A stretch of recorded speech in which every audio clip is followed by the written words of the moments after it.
Секоја година во просек 150 жени во Македонија заболуваат од рак на грлото на матката.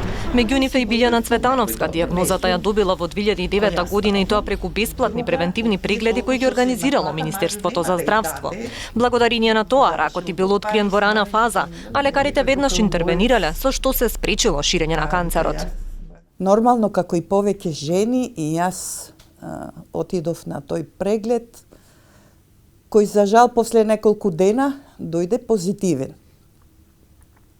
Меѓутоа, се беше за моја среќа во почетокот на случувањето, така да поминав како полесен пациент исклучиво со конизација. Билјана е пример за тоа како здравството преку организирани превентивни прегледи може да придонесе за рано и навремено откривање на малигните заболувања. Во Македонија од 2012 постои скрининг за рак на грло на матка, но анализите на Сдруженијето ЕСЕ покажале дека и по 10 години опфатот на жените е премногу мал. Дури и во научната литература вели дека ако еден скрининг опфатот е под 30%, тоа не може да се смета за успешен скрининг, пред се е тоа што Министерството за здравство не одвојува доволно финансиски средства. Значи, дури и во старт, Министерството планира опфат на само тук, околу 25% од жените, не повеќе.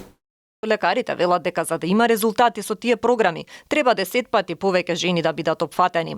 За време на пандемијата дополнително е отежнато спроведувањето на скринингот, за разлика од 2019 кога повеќе од 25.000 жени добиле покана за преглед. Во 2020 таа бројка е двојно помала.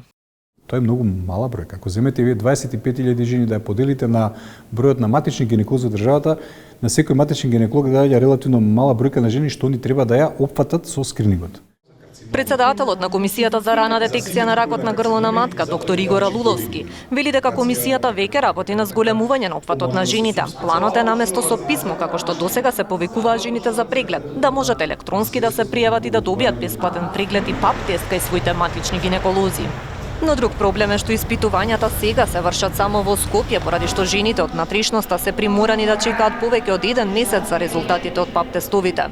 Да се алудира до државата да се помогне или на самите болници или локалната самоуправа генерално, не знам тоа точно на кое ниво да функционира, да се помогне да тие лаборатории таму малце се подобрат.